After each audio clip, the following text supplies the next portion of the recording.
There is power in the concept of a simple man in Jujutsu Kaisen, as where they may lack in complexity and mystery, they make up for in dedication and honesty. Much like the vow of showing one's hand, a simple man is powerful and effective, as a person who understands themselves and is willing to speak their mind unfiltered tends to live without the fear of what others may curse upon them. But don't mistake simple for boring, as a perfect example of the power that a simple man holds comes in the first grade guy gusto gauging, gorgeous girl gazing, gargantuan gorilla grappler, Aoi Todo, of the Kyoto Jujutsu Technical Academy.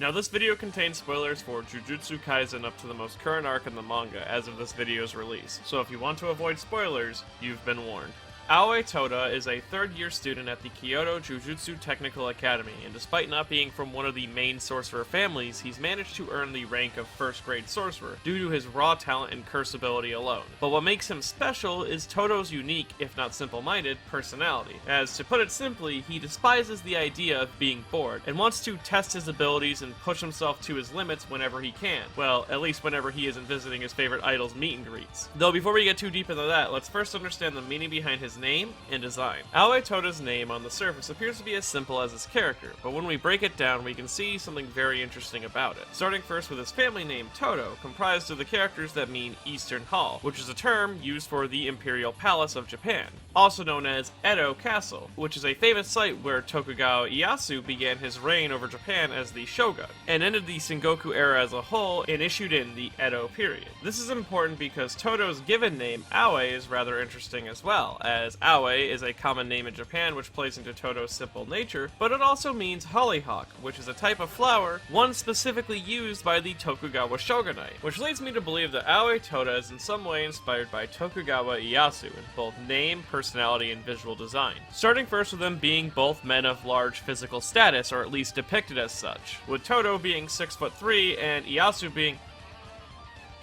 What? Along with this, Todo wears his hair up in a samurai topknot, which is a style famous among the warlords of Japan, much like Tokugawa Ieyasu, and was made mandatory by the Tokugawa shogunate for all men in Japan, holding them to a strict appearance standard. And given that Todo considers cleanliness to be of major importance, being meticulous about his hair and his body, and always having a stick of deodorant on him just in case, I think he fits into the idea of a strict grooming regimen. And on top of this, while Tokugawa was a very powerful ally to those that he partnered with, he was also viewed as a possible threat by them in the future, given his skills and personalities, with him being a bit brash and scheming, shown best when he invited himself to Osaka Castle, angering the 3 remaining of the 5 elders. Or prior to this, when he was sent away from Osaka specifically because Hideyoshi didn't trust him, because Tokugawa always seemed to side with the party that he liked the most, and they didn't want to deal with that. And we see that Todo is similar to Tokugawa in this nature, as prior to the Goodwill event, the Kyoto branch of elders were attempting to convince him and the rest of his class to assist in their plans in killing Yuji Itadori during the Goodwill event and stage it like an accident. Todo considered this tactic cowardice and performed by people who have terrible taste in women, making him a wildcard asset to their plans, and would eventually go on to protect Yuji from their assaults because he found out that they have similar tastes in women. On top of this, much like Tokugawa's approach to battles and conquering, Todo tends to overwhelm those that he's stronger than, wishing to get the fight over with as soon as possible, and is seen best with him rushing down the Tokyo branch at the very beginning of the event, though he isn't opposed to waiting to see how things play out as well, as seen when he was training with Yuji, telling him that he won't assist him unless he proves himself by performing a Black Flash.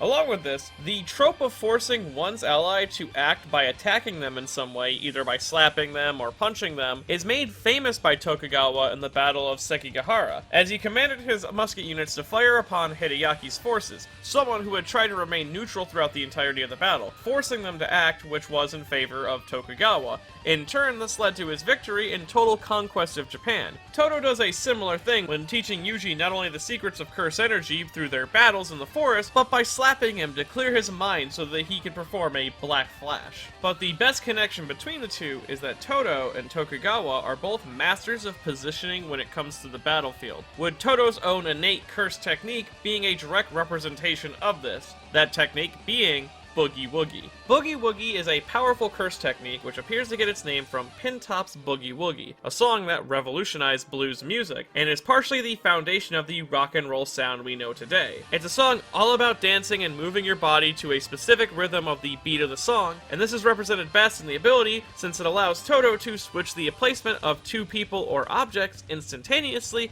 via the clap of his hands. Though Todo can switch anything as long as it has curse energy, as seen when he throws a rock that he puts curse energy into in order to switch with it, or when he switches Yuji out for the Playful Cloud curse tool. Along with this, Boogie Woogie isn't limited to only Todo's two hands, as he can trigger it by clapping hands with another person as well. All that matters is that two hands collide when he triggers it, though it is unclear if an artificial hand would suffice, but given that he describes his ability as dead after losing a hand, I assume not. Though what makes Boogie Woogie so powerful is that it gives the user total control over the battlefield, because Todo can choose when or when not it actually switches people, as while the clap is a requirement, it does not enforce it. This allows him to score in free hits or daze disoriented opponents who assume that they are going to be switched. And even when you know how the ability works, it still ends up being debilitating and disorienting to have your body instantly move somewhere else, causing weaker curses that go up against it to be instantly overwhelmed. And even though Todo doesn't come from one of the big three sorcerer families, he has a terrifying amount of control over his cursed energy, eventually being able to pull off expert techniques such as Black Flash. Along with this, even though he's not able to create a domain expansion of his own, he does know how to use a defensive barrier technique in the form of the simple domain that his master taught him. Though Todo doesn't tend to use his curse ability unless he really has to, gaining fame in Sorcerer Society for his actions during the Parade of 100 Demons, where he single-handedly destroyed 6 curse spirits, 5 first grades, and a special grade all by himself without using his curse technique for most of it, overwhelming them with his immense physical strength and huge amount of curse energy flowing through his body, which allowed him to fill his already superhuman punches with that curse energy that basically decimated any curse he hit with a single punch. To overly simplify Todo's role in the Sorcerer Society, Akutami-sensei describes him as a highly skilled guerrilla, and because of this,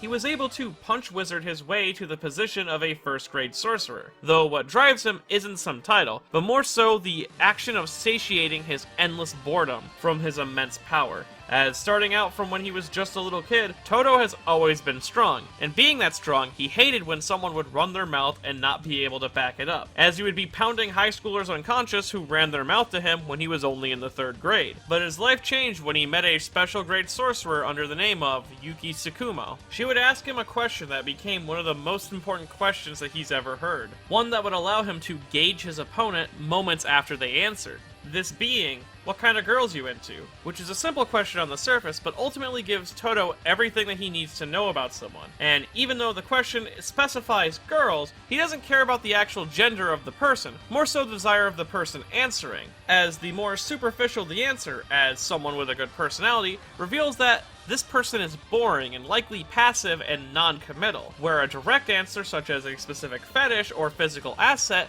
delights Todo, showing that this person is passionate about what they want in life, and they can answer this personal question openly. Like, I for one am into people who are really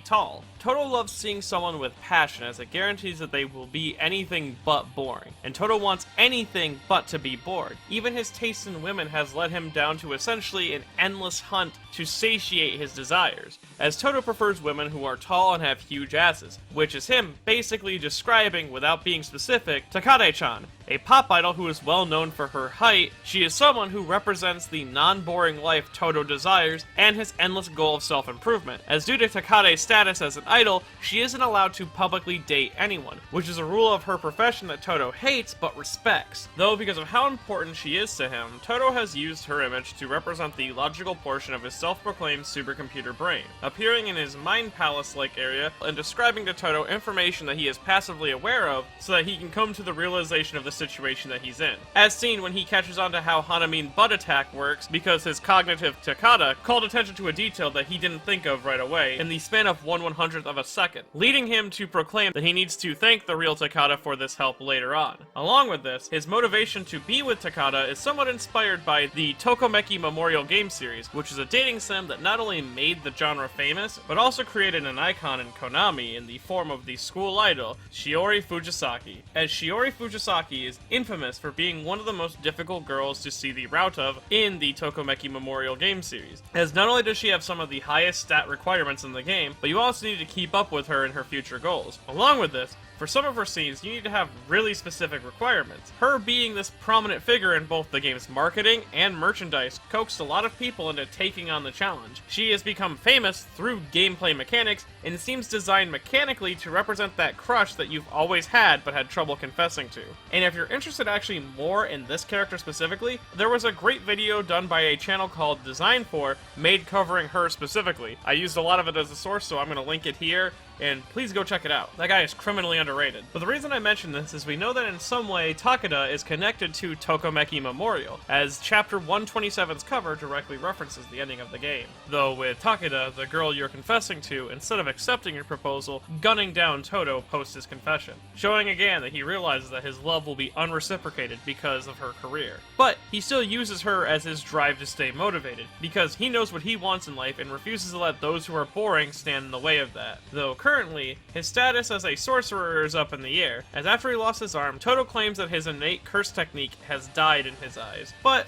I hope that that won't stop him down the path of escaping his boredom, but more so motivate him to go beyond Boogie Woogie, because as we saw in the arc that led to him losing his arm, he talked about needing to evolve anyways. With that in mind, if I were to predict anything to come in the future of Todo, I imagine he'll create or learn a new technique that will replace Boogie Woogie, but beyond that, I can see Todo creating his own domain expansion, which I imagine will take the form of a school next to a grassy hill and tree, bringing his mind palace into the real world. Aoi Todo is a simple man with a simple dream and anything but simple-minded, and I sincerely hope we see more of him in the future. And if you enjoyed this video and want to help support me and my channel in the future, I have a Patreon at patreon.com/ManyNotTheBadGuy. And if you don't want Todo to beat you senseless, I recommend checking out Shimonetta, A Boring Road with Content or Dirty Jokes Doesn't Exist at BuyShimonetta.com.